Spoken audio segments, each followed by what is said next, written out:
Muy buenos días a todos y a todas. Vamos a retomar lo que estábamos discutiendo en la clase pasada, que era interferencias de dos fuentes. Dos fuentes luminosas que eran coherentes y que tenían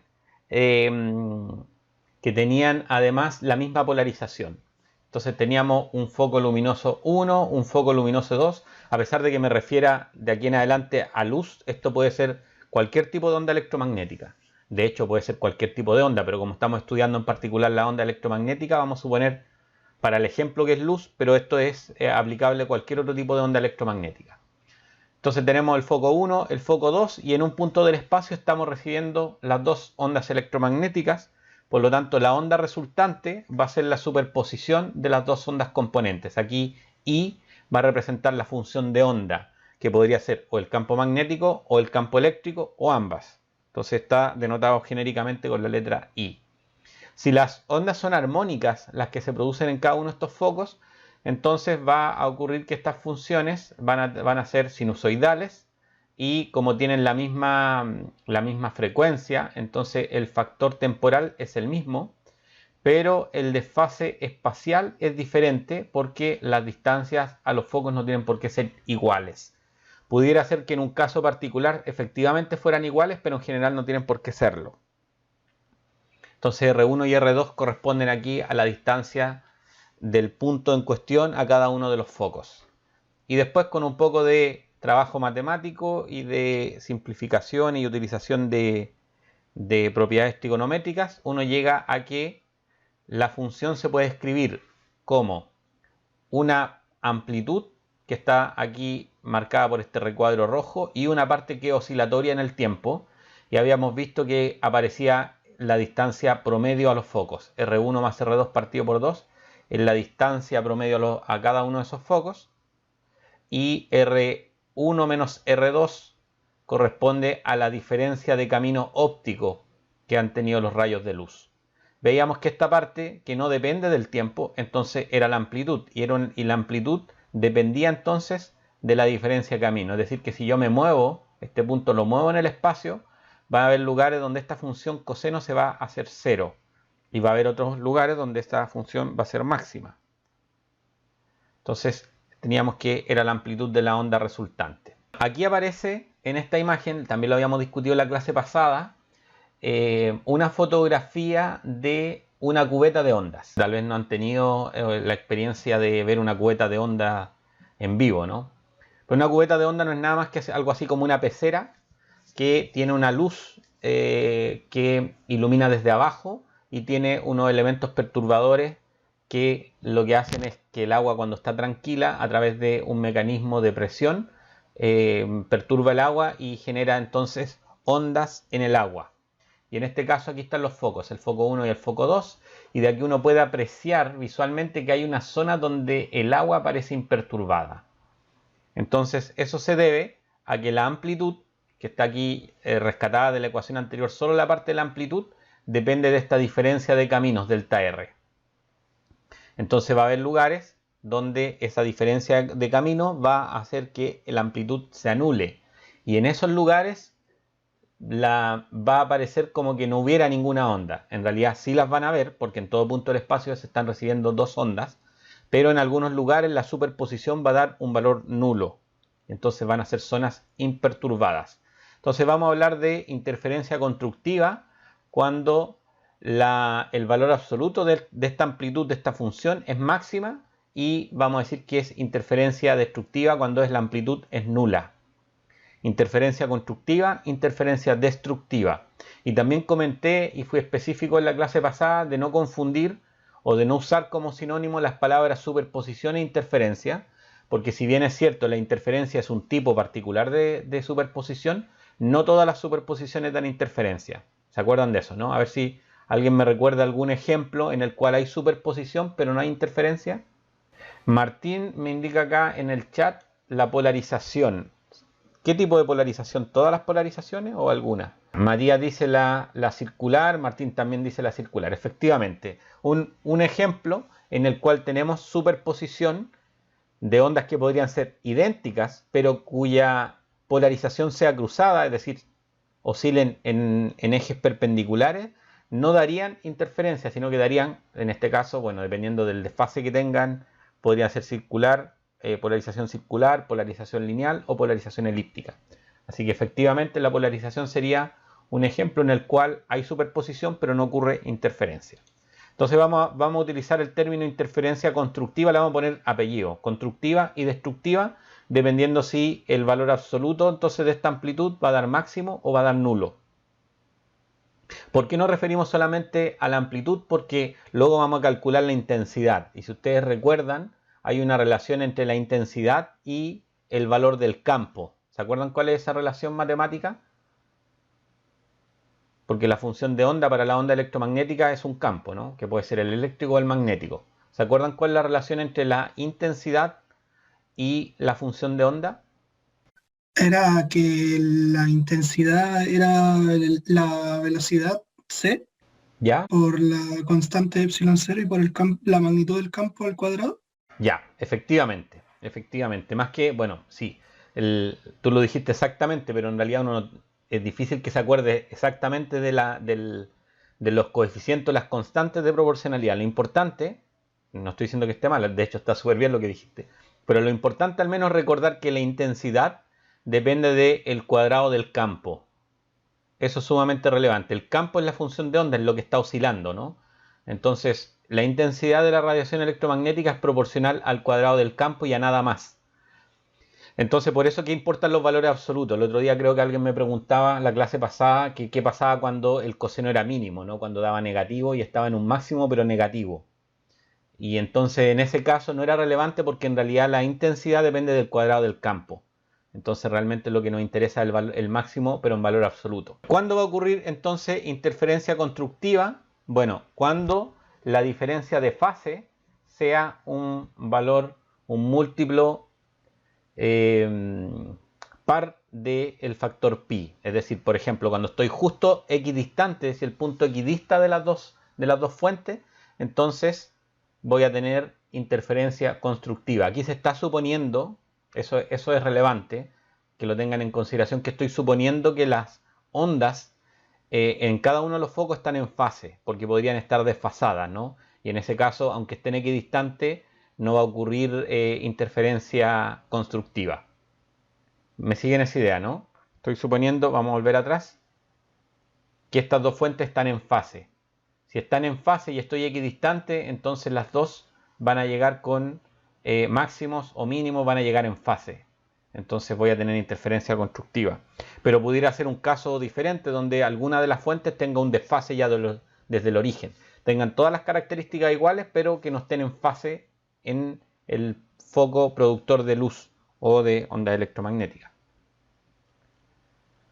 Bueno, entonces en ese caso vamos a tener interferencia constructiva en esta condición y interferencia destructiva en números impares de este factor pi. Vamos a ver enseguida a qué me refiero con todo esto, ¿no?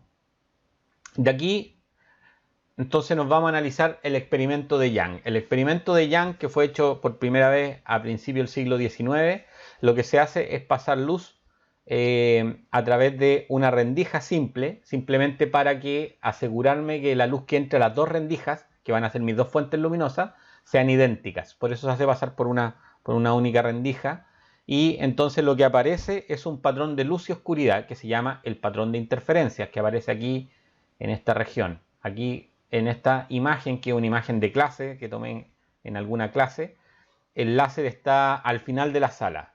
Entonces, y tiene un sistema de rendijas que permite realizar este experimento.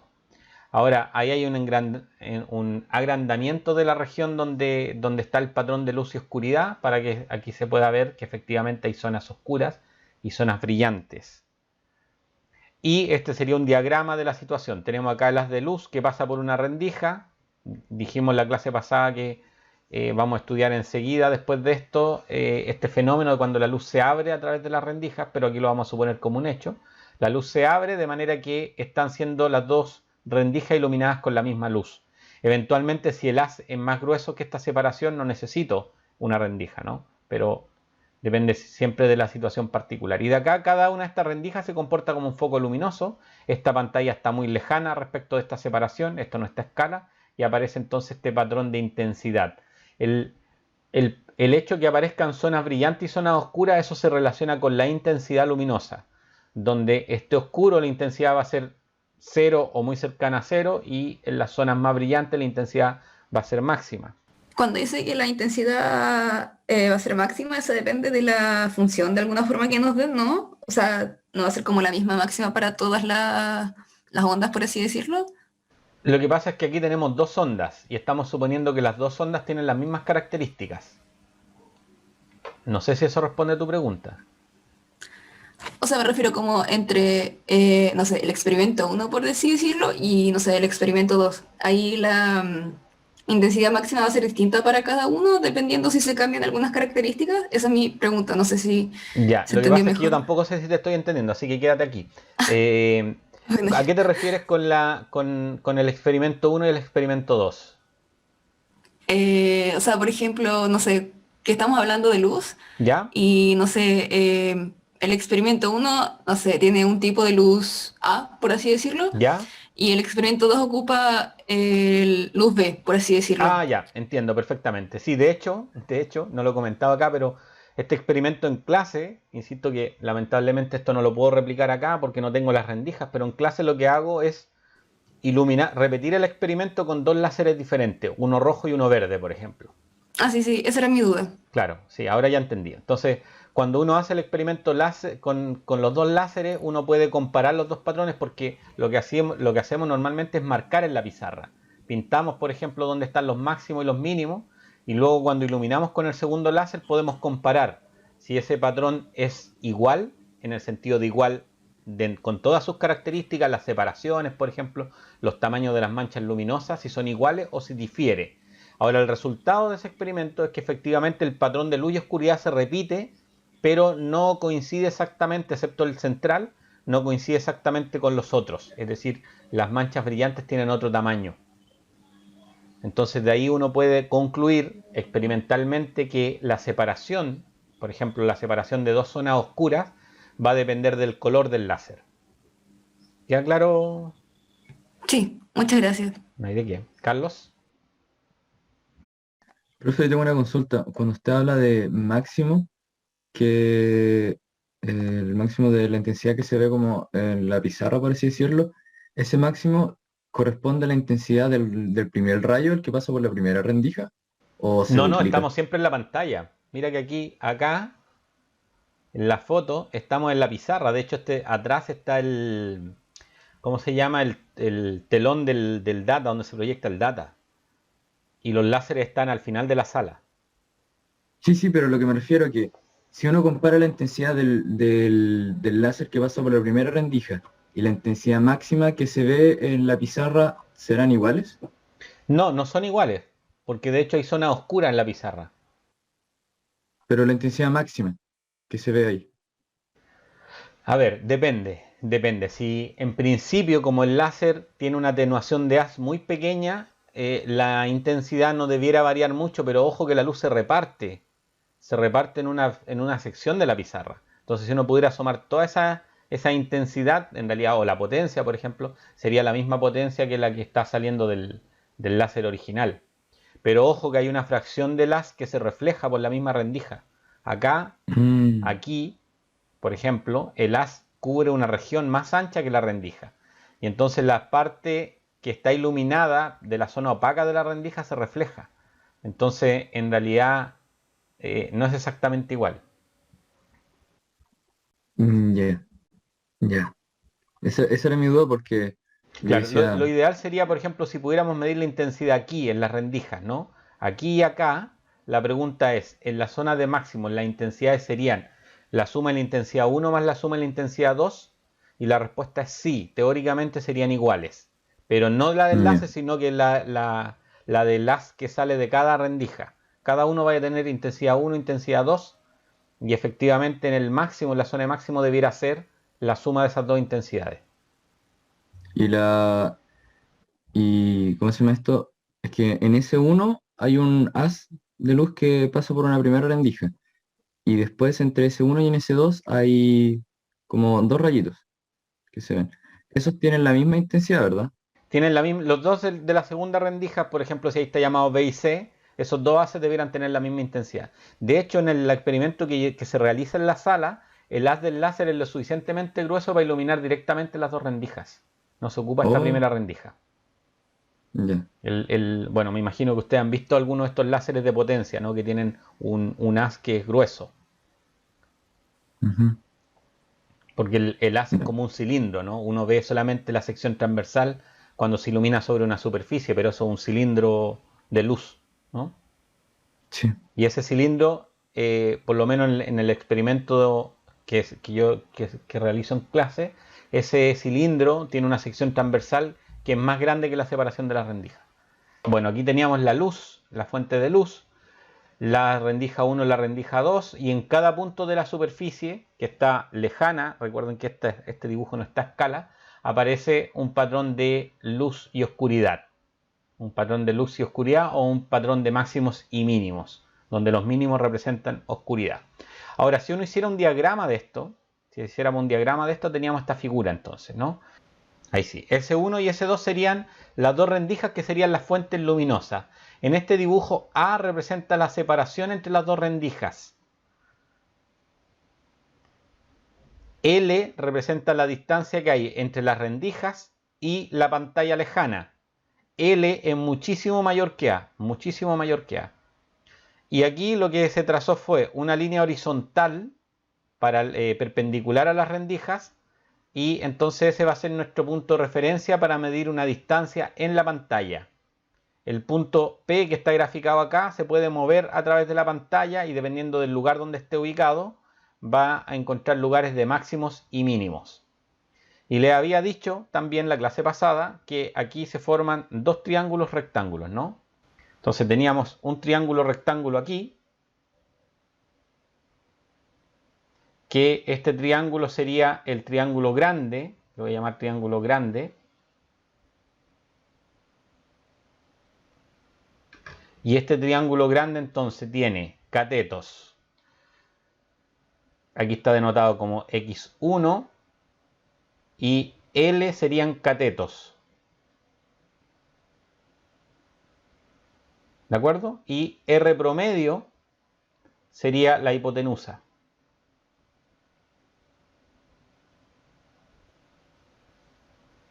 Hasta ahí estamos, ¿no? ¿Me siguen el razonamiento, no? Ahora, el triángulo pequeño, como esto no está a escala, aquí pareciera que estos dos triángulos son parecidos, pero este triángulo, este podría ser, por ejemplo, en la sala de clase, L es del orden de los 10 metros, 9, 10 metros fácil. Y el A, la separación de estos son del orden de los milímetros, 1 o 2 milímetros tal vez. Entonces, tendríamos una hipotenusa de un triángulo que tiene del orden de 1 o 2 milímetros y otra hipotenusa que tiene del orden de mayor de 10 metros. Son dos triángulos completamente diferentes en tamaño, pero lo que voy a hacer es relacionarlos. Primero vamos a escribir acá que los catetos de este triángulo pequeño tenemos uno que va a ser delta R, que sería este de aquí. A ver aquí, esta distancia justamente es delta R. Entonces este tiene delta R, es un cateto, y A, que es la separación de las dos rendijas, sería la hipotenusa. Ahora, ¿qué características tienen estos triángulos? El triángulo grande, tanto esto como esto son fácil de medir. Vamos a poner aquí fácil.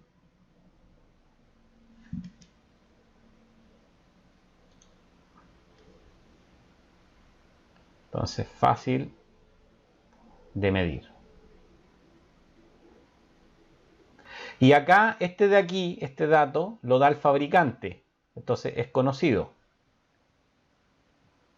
Pero este de acá, el delta R, es prácticamente imposible de medir.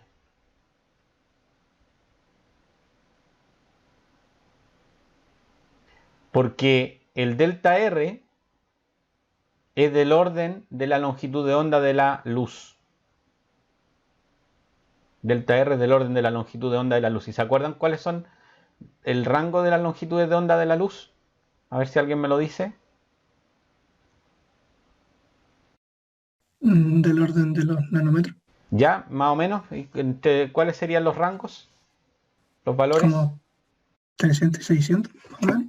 Ya, vamos a poner 400 a los 680 app, nanómetros.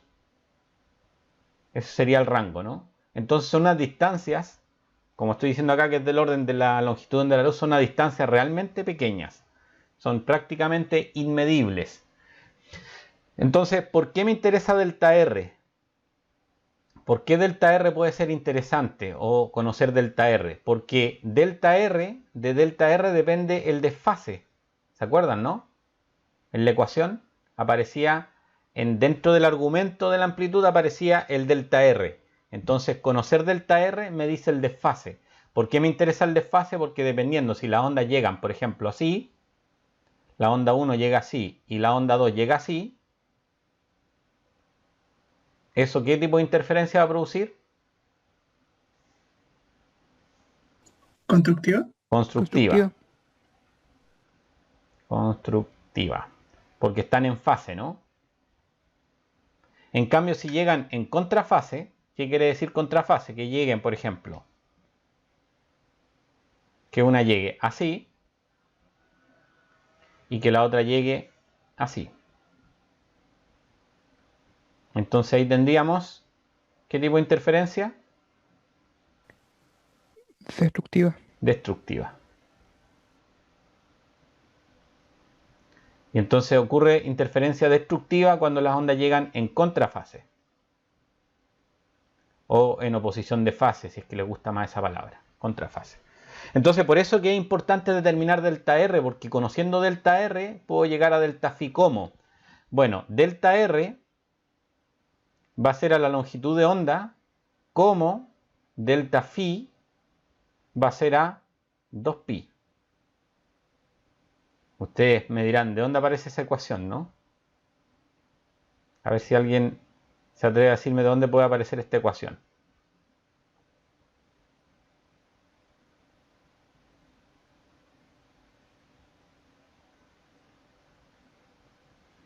A ver, ¿quién me puede decir qué es lo que es lambda? ¿Qué representa lambda? La longitud de onda. Ya, pero ese es un nombre. ¿Qué significa la longitud de onda? La longitud, o sea, la distancia que hay entre, por ejemplo, dos valles de la onda. Ya, entonces a eso le vamos a llamar el periodo Ah, claro. espacial. Espacial. Con A, no especial, espacial. Es decir, cuando esta distancia, ¿no? Por ejemplo, bueno, ahí lo escribí mal, pero sería la distancia que hay entre dos lugares que están oscilando con la misma fase. Eso sería lambda. Un periodo espacial. Y 2pi, a ver si alguien se anima, ¿qué es lo que sería 2pi? Una vuelta. ¿Cómo? Sería una vuelta. Ya, pero algo más técnico. A ver si alguien puede mejorar un poco el lenguaje técnico. ¿Qué representa 2pi en una función sinusoidal? A ver, da uno. ¿Quién primero? Dale nomás. Sí, o sea, yo decía una revolución, no sé cómo... Claro, podría ser lo más pero ¿qué técnico. significa una revolución? Recuerden que en el caso de la onda electromagnética no hay nada girando. Entonces, ¿a qué le llaman una revolución? Yo Ya, había dicho un Martín. ciclo. ¿Perdón? Yo había dicho un ciclo. Sí, efectivamente. La Javi también dice acá en el chat un ciclo, pero de nuevo, ¿qué significa un ciclo? Martín nos pregunta si es un periodo angular. Efectivamente. Entonces, esto sería el periodo angular. ¿De quién? De la función seno o coseno. ¿De acuerdo? El periodo angular. Entonces lo que estoy haciendo con esta ecuación de acá arriba es decir que la diferencia de caminos de las dos ondas es al periodo espacial como la diferencia de fase es al periodo angular o el periodo de la función trigonométrica. Entonces, esto me va a permitir escribir delta phi en función de la diferencia de camino. Delta phi sería 2pi sobre lambda por delta r. Esta ecuación es una ecuación fundamental. ¿Qué representa esta ecuación? Representa, lo voy a escribir aquí, representa la diferencia de fase por, o producto, vamos a escribir mejor producto, diferencia de fase, producto de la diferencia de camino óptico. Recuerden que aquí estoy hablando de luz, pero podría ser cualquier tipo de onda electromagnética, ¿no? Entonces, diferencia de fase, producto de la diferencia de camino. Por favor, esta ecuación tienen que recordarla. No en el sentido de recordar cuál es la expresión, sino que recordar esto. Esta proporcionalidad. Porque no siempre los desfases, como vamos a ver enseguida, ocurren por diferencia de camino. De hecho, lo mencioné antes, ¿no? Que pudiera ser que hubiera desfase en el origen, que alguna de estas dos fuentes, por ejemplo, tuviera ya un desfase respecto de la otra. No es el caso aquí porque estábamos iluminando las dos con la misma luz, ¿no? Pero si fueran dos fuentes luminosas, independientes, podrían tener una diferencia de fase. Y esa diferencia de fase no sería producto de la diferencia de camino óptico de estos dos rayos, sino que sería producto de que las fuentes ya están desfasadas en el origen. Entiendo la analogía, pero igual me gustaría como verlo, no sé si es posible verlo gráficamente. No sé si me explico. No es posible verlo gráficamente porque la luz en el camino no la vemos. Y este triángulo es tan pequeño que es... Mira, imagínate que el delta R, este cateto de este triángulo, es del orden de la longitud de onda de la luz. Y la longitud de onda de la luz es tan pequeña que es una distancia para nosotros como si fuera cero en la práctica. Este es un valor muy pequeño. Estamos hablando del orden de 10 elevado, de centenas de 10 elevado a la 9, a la menos 9, perdón, ¿no? Entonces estamos hablando del orden de 10 a la menos 7 metros. Y 10 a la menos 7 metros significa una 10 millonésima de metro. Así que esto no es posible visualizarlo. Hay que simplemente echar mano a la geometría. Esto es absolutamente teórico. Pero la idea es que nos lleve a algo que sí sea tangible, ¿no? Voy a recapitular entonces. Tenía que... En el diagrama habíamos identificado dos triángulos. Un triángulo que llamé el triángulo grande y el triángulo pequeño. Dos triángulos. Los dos triángulos, lo dije, no lo voy a probar, son semejantes. El triángulo grande tiene la particularidad de que dos de sus catetos se pueden medir con una cinta métrica. L y X1 se pueden medir con una cinta métrica o incluso el X1, esta distancia se puede medir con una regla. O sea, porque podríamos estar hablando aquí de un par de centímetros. Aquí del orden de varios metros, pero aquí podríamos estar hablando del orden de centímetros. Entonces, X1 y L, que son los catetos del triángulo grande, son fáciles de medir. Y la hipotenusa de este triángulo es R promedio. Ahora, el triángulo pequeño es un triángulo que tiene su hipotenusa conocida. ¿Por qué? Porque es una rendija que su separación la da el fabricante o eventualmente habría alguna técnica para poder medirla con un microscopio y algo así, ¿no? Se podría medir eventualmente la separación, pero viene también indicada por el fabricante la rendija. Entonces ya la hipotenusa es conocida, pero nos interesa en particular un cateto que es delta R, este que está dibujado aquí, pero ese cateto es imposible de medir con una regla o con los métodos que usamos para medir distancias o tamaño, longitudes. Ahora, ¿por qué nos interesaría este delta R? Bueno, porque el delta R está asociado con la diferencia de fase. Y si yo conozco la diferencia de fase, voy a saber si voy a tener interferencia constructiva o destructiva. Profe, Dime. pero yo todavía no entiendo como de dónde saca que son semejantes. O sea, como hay una explicación para eso, ¿cierto? Es geométrica, sí, efectivamente. Bueno, este ángulo es recto. Y este ángulo es recto. O sea, ya ahí tenemos una referencia, ¿no? En realidad no es tan evidente que son triángulos semejantes, pero sí uno puede probar que este ángulo que está aquí, voy a llamar teta, este ángulo que está aquí, se repite aquí.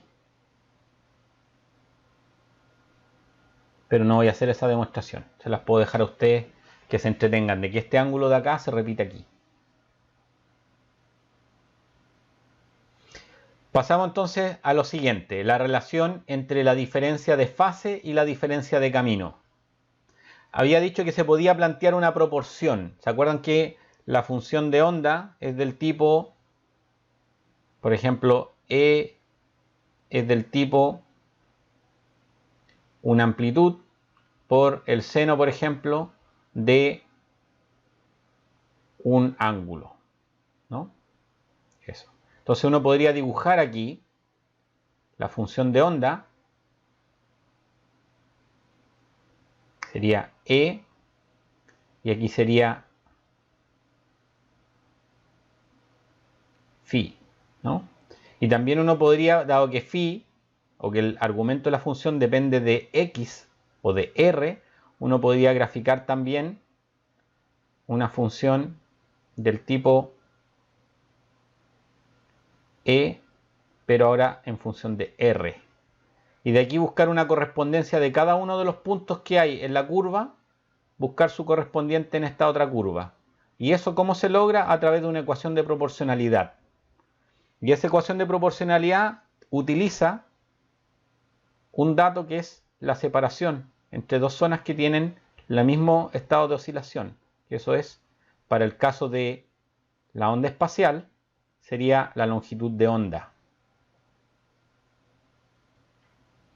Y para el caso de la función angular, sería, bueno, aquí está, en este dibujo, sería desde aquí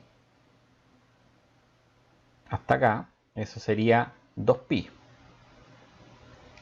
Entonces uno puede, a través de una proporción, plantear esta ecuación, que delta R es a la longitud de onda, como delta phi es a 2pi. ¿Por qué? Porque 2pi es el periodo de la función trigonométrica y lambda es el periodo de la función espacial. Entonces, esta relación de proporcionalidad me va a permitir encontrar una expresión para la diferencia de fase de las dos ondas producto de la diferencia de camino óptico. Entonces, si bien es cierto, yo no espero que se memoricen esta ecuación, sí que sean capaces de plantear esta ecuación cada vez que sea necesario. La diferencia de fase producto de la diferencia de camino. Bueno, entonces la diferencia de caminos producto de la diferencia de fase está dado por esta ecuación. ¿De acuerdo? Diferencia de fase producto de la diferencia de camino, delta R. Esta ecuación que es la que acabo de explicar su origen, ¿no?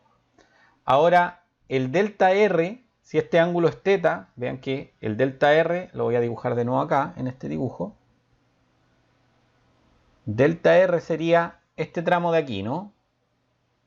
Y este delta R es, si aquí está llamado con D la separación entre las dos rendijas, en el otro estaba llamado como A, pero me imagino que para ustedes no es complicación, ¿no? Delta R está dado por D, seno del ángulo. ¿De cuál ángulo? Este ángulo que está aquí. Este ángulo es teta.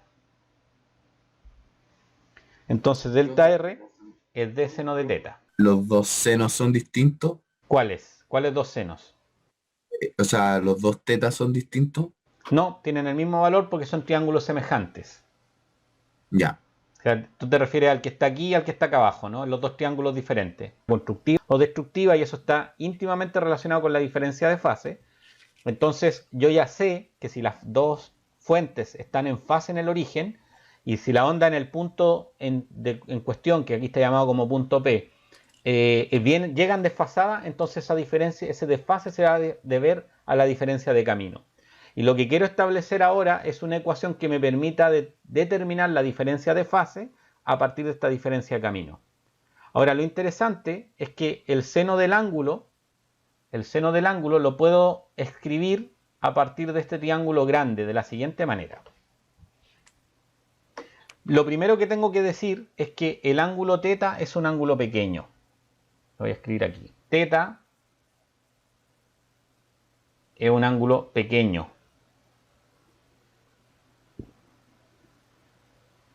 Y como teta es un ángulo pequeño, entonces se puede usar la aproximación que seno de teta es aproximadamente teta, y eso también es aproximadamente tangente teta.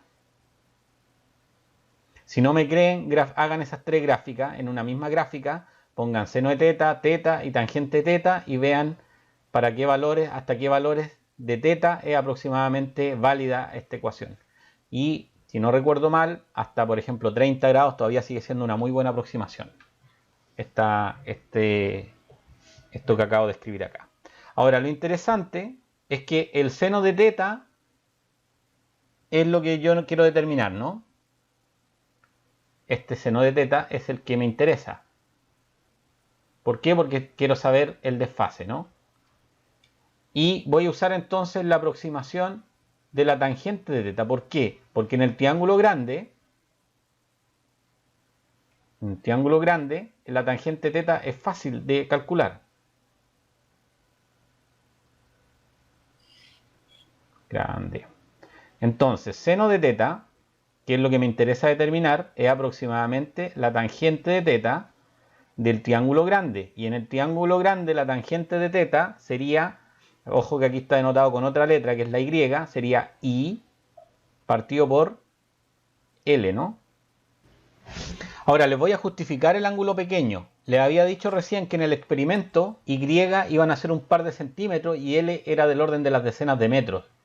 Así que esta razón es pequeña, da un número pequeño y eso significa que ese ángulo es pequeño y por lo tanto esta aproximación es válida. Y voy a usar entonces el triángulo grande que es fácil de medir para determinar el seno de teta, que va a ser aproximadamente I partido por L. ¿En qué situación habíamos dicho que iban a ocurrir los máximos? ¿Se acuerdan? ¿Qué valores de ángulo? Era múltiplos de 2pi. Ya, 2pi era 1. ¿Cuál más? Ya, 0. 0 es el primero, ¿no? 2pi, de ahí podríamos decir 4pi y así sucesivamente, ¿no? Y entonces, con eso, dado que ahora nuestra expresión va a quedar de el seno de teta es I sobre L aproximadamente. Y aquí tenemos 2pi sobre lambda, ¿no? Entonces ahora la diferencia de fase, esta diferencia de fase va a estar dada por esta expresión.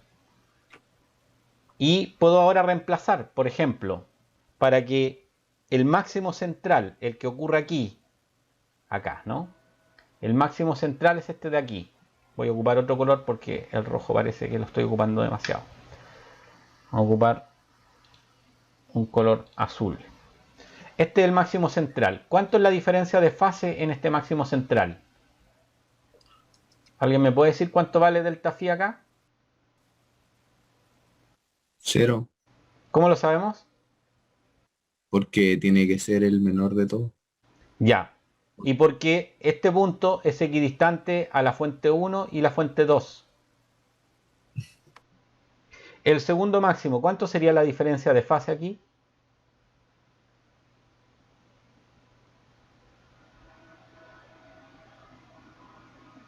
O el primer máximo después del central, ¿cuánto sería la diferencia de fase aquí? 2p. ¿Cuánto sería la diferencia de fase aquí? 4p. Y de hecho podría hacer el mismo ejercicio hacia el otro lado y daría exactamente lo mismo, ¿no?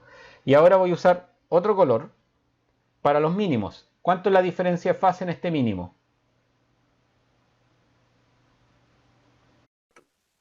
1, no, Pi, me dicen acá, ¿no? ¿Y acá cuánto sería la diferencia de fase en este mínimo? 3pi. 3pi. Entonces ya con esto basta con que reemplace el valor que yo quiera y voy a obtener entonces lo deseado. Voy a tomar el primero. Voy a escribir entonces lambda. Voy a despejar lambda de esta ecuación. Lambda va a ser D por I partido por L. Tengo acá un 2pi partido por la diferencia de fase, que aquí arriba está denotado como delta, pero antes la había llamado delta phi. ¿Listo? Entonces, el primer mínimo que está acá ocurre en 2pi. Mi diferencia de fase es 2pi, ¿no?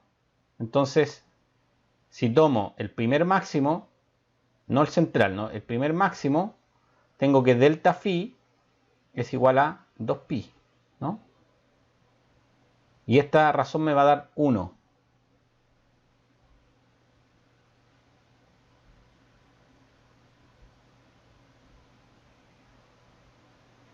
¿De acuerdo? Profe, pero no habíamos dicho que el primer máximo era cuando eran 0. No, le vamos a llamar al primer máximo al que viene después del central. ¿De acuerdo? Por una cuestión de que, vean que aquí los numeraron con los n. ¿ya? Entonces el primer máximo va a ser el que va a ir después del central, ya sea hacia arriba o hacia abajo en este dibujo. ¿Listo? Bueno, lo interesante de esto es que con esta expresión tengo cómo calcular la longitud de onda.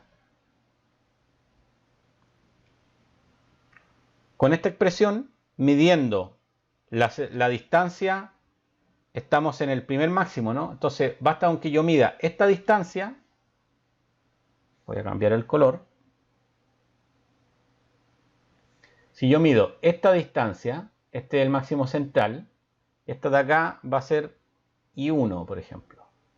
Si yo mido esta distancia, mido la separación L con una cinta métrica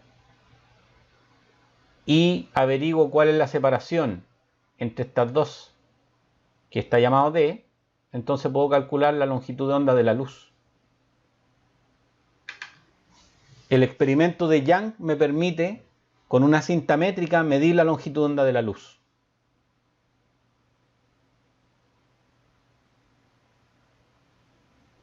¿Preguntas? ¿Comentarios?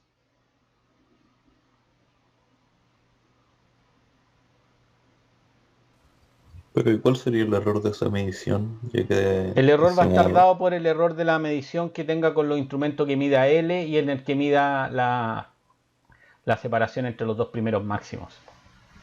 Sí, y el error del ángulo. ¿Cuál error del ángulo? Aquí ¿Cuánto? no hay ángulo.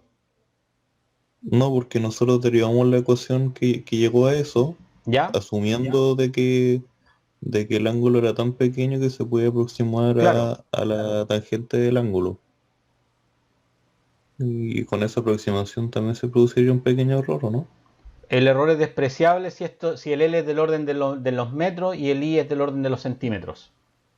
Ah, ya. De hecho, como les decía, Eso. ustedes pueden verificar haciendo esta gráfica. La gráfica de esta que está acá. Graficar en una misma función, o sea, en una misma gráfica, graficar teta, seno de teta y tangente de teta. Y ver cómo se comporta en la zona cercana teta, cómo se comporta en esta región. Y se van a dar cuenta que es una línea recta. No tienen que creerme a mí, tienen que hacerlo. En esta región es una recta. Las tres se comportan como una recta. Y claro, en la medida que voy aumentando el valor de teta, las gráficas se separan, ¿no?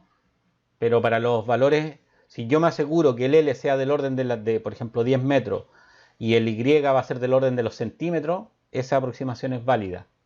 Y entonces los errores van a ser solamente dados por la medición. De hecho, lo que uno hace en clase, que medimos directamente la longitud de onda del láser, no es tomar la medida de los máximos, sino que tomar la separación de los mínimos. Uno mide esta distancia. ¿Por qué? Porque en la zona oscura es más fácil de determinar dónde está el mínimo.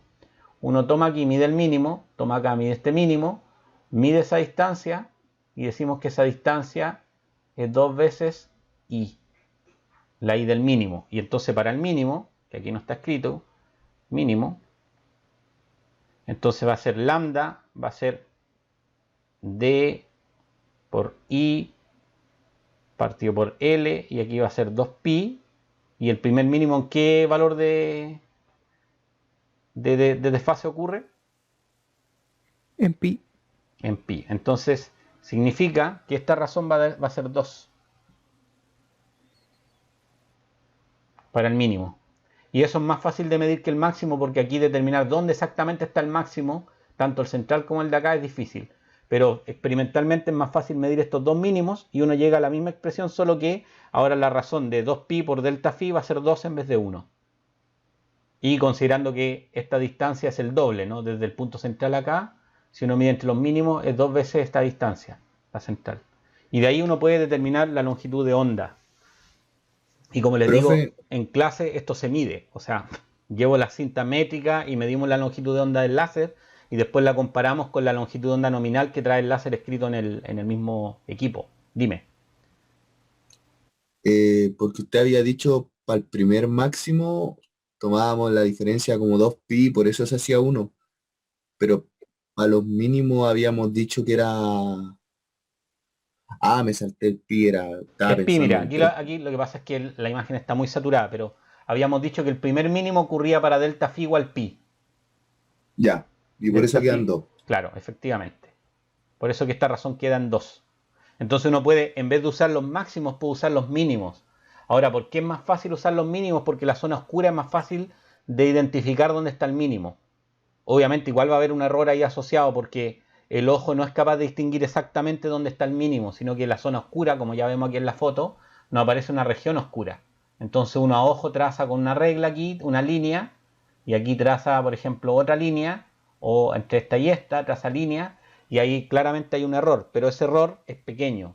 Y si uno tiene un equipamiento muy bueno, puede ir minimizando ese error. Pero los resultados son bastante buenos. Lamentablemente, como les digo, no es lo mismo contarles lo que se hace que ustedes lo hagan, ¿no? Por eso que les decía que acá, en una de estas fotos que había, no, ya me pasé. Aquí, esta es la foto, ¿no? En esta foto, aquí estamos justamente haciendo la discusión antes de realizar las mediciones. Y cuando realizamos las mediciones se determina la longitud de onda. Y eso es un resultado directo del experimento de Young. Profe, en la parte de los máximos, cuando se da de que la diferencia de fases es 0, ¿Ya? la longitud El de onda problema es que sería en cero se indefine. infinito, ¿no? Claro, sería infinito. Claro, se indefine. No, no es que sea infinito. Lo que pasa es que no es posible determinar la longitud de onda a partir de esto. Porque no hay diferencia de camino. Ah, claro, claro, claro. Pero no hay diferencia de Entiendo. camino. Simplemente por eso. Ahora, si las dos fuentes estuvieran desfasadas, tú podrías usar perfectamente el cero. Ahora, ojo que muchas personas lo que hacen es escribir los delta, y también lo van a ver en los libros, escriben el delta phi en función de n, de un número entero. Por eso que aparecen aquí n igual 1, n igual 2, pero eso no es lo absoluto necesario. Y escriben una ecuación general, tanto para máximos y mínimos, pero después tienen que acordarse dónde, para qué valores tienen máximo y para qué valores tienen mínimo. Y eso no es tan evidente. Voy a pasar a lo siguiente. Entonces, en resumen, la interferencia de dos fuentes, tenemos lo siguiente. Cuando las ondas llegan en fase, esto sería dos ondas en fase, ¿no? El diagrama, dos ondas en fase. Entonces, cuando las dos ondas llegan en fase, tenemos interferencia constructiva. Estoy suponiendo que las fuentes son coherentes, ¿no? Cuando las ondas llegan en contrafase, entonces tenemos interferencia destructiva. Entonces ahora vamos a tener zonas oscuras, pero a partir de la suma de luz. Es decir, que en la zona de interferencia destructiva, luz más luz da oscuridad. Esa es la conclusión de esta idea, ¿no? Ahora, en general es muy difícil tener solamente dos fuentes, ¿no? Y cuando uno tiene muchas fuentes distintas entonces lo que ocurre es que hay un cancelamiento parcial y aparece un resultado distinto de cero. Les voy a mostrar enseguida una imagen donde esto va a quedar en evidencia. Profe, ¿y ejemplos de eso en la vida real los va a dar al final? Ahora vamos a ver un ejemplo. No sé, lo que pasa es que la vida real es súper subjetiva, ¿no?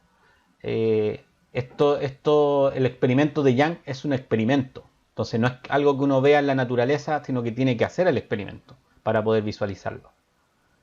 Como les decía, en clase yo llevo el equipamiento y realizamos el experimento en la clase, medimos y a partir del experimento determinamos la longitud de onda de la luz.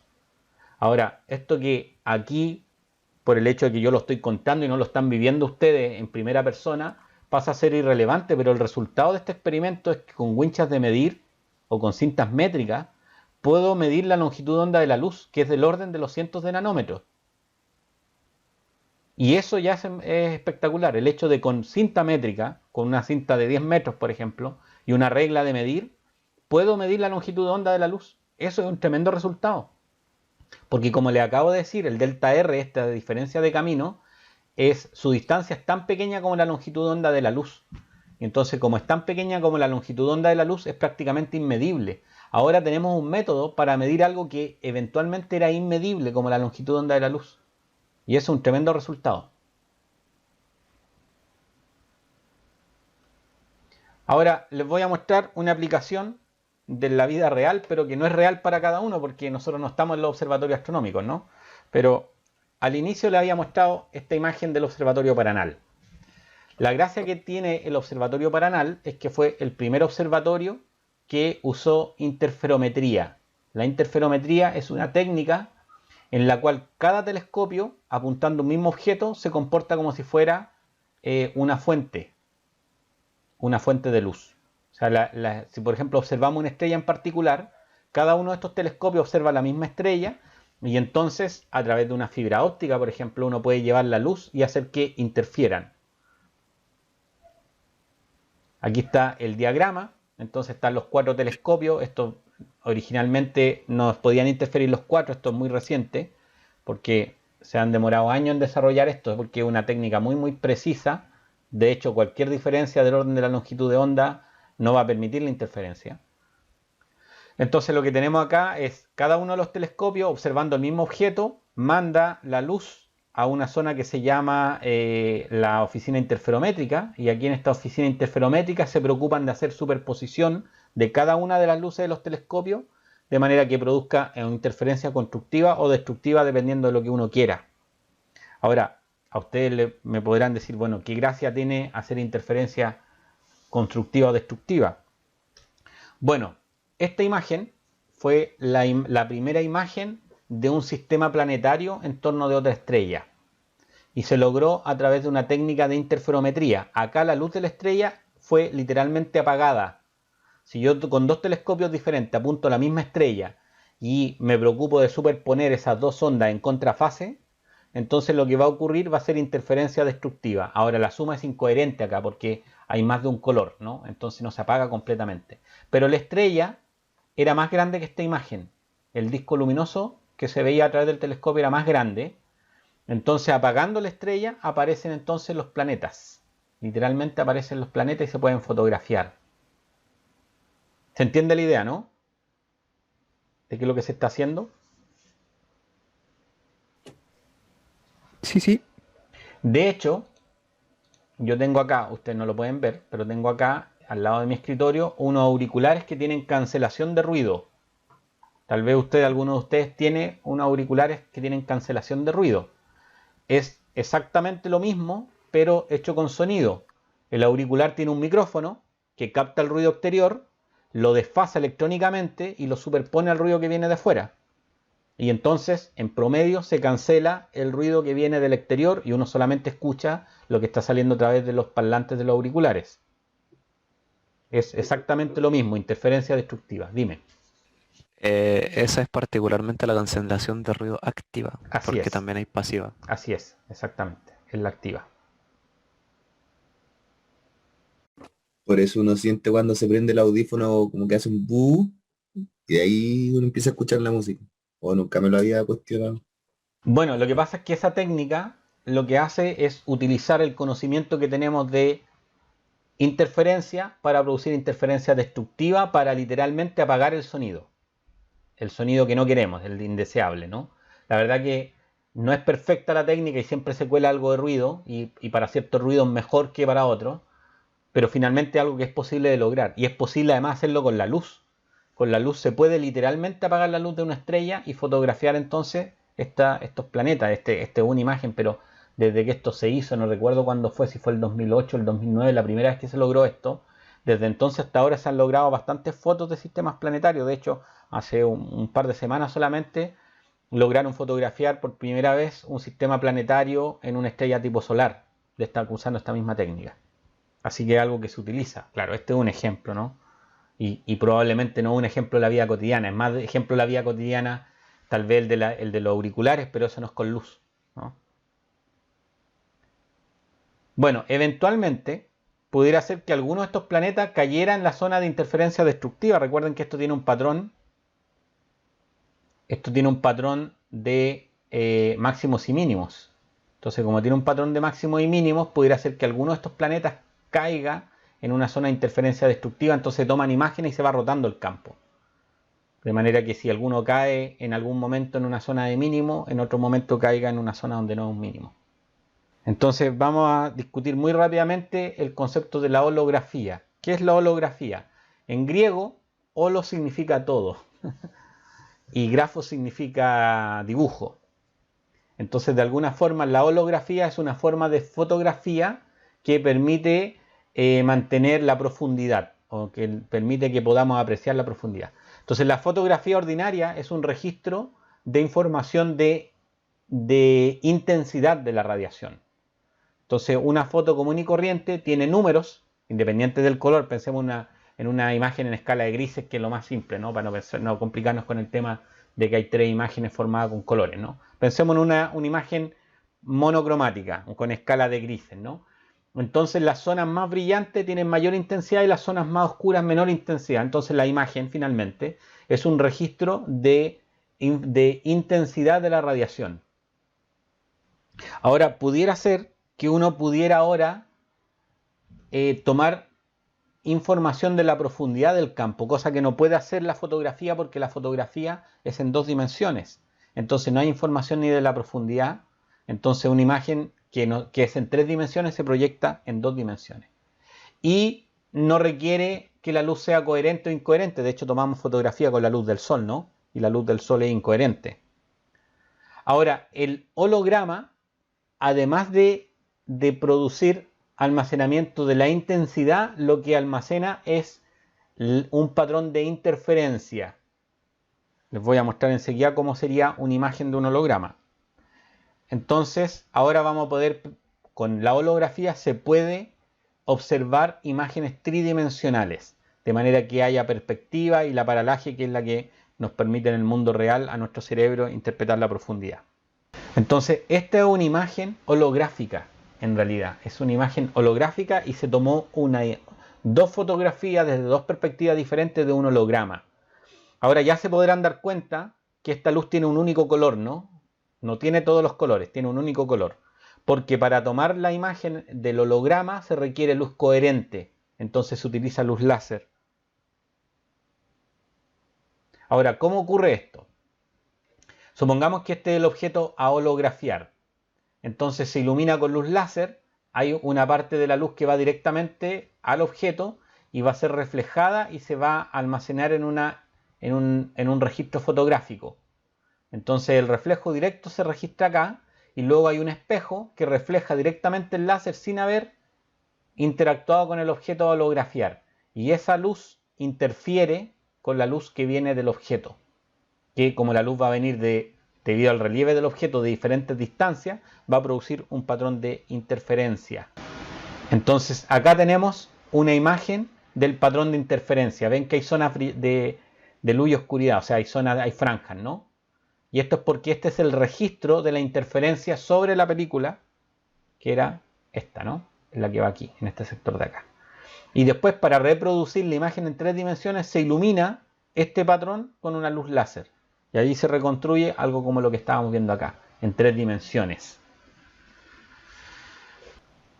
Bueno, la idea es que, obviamente, todos ustedes han visto alguna vez este tipo en la ciencia ficción, ¿no? Han visto este tipo de imágenes holográficas. Pero la verdad es que la ciencia ficción cada día está más cerca de ser realidad. Porque la fotografía, o sea, la holografía estática, ya es posible de producirla. Y así como antes las primeras películas eran una serie de imágenes estáticas que son pasadas muy rápidamente, con la holografía va a ocurrir algo similar. Uno esperaría que en la próxima década o de aquí a menos de 10 años ya fuera posible tener holografía animada. Es decir, algo así como un proyector holográfico que permita transmitir imagen en movimiento, como uno lo ve, no sé, en las películas de Star Wars, por ejemplo, ¿no?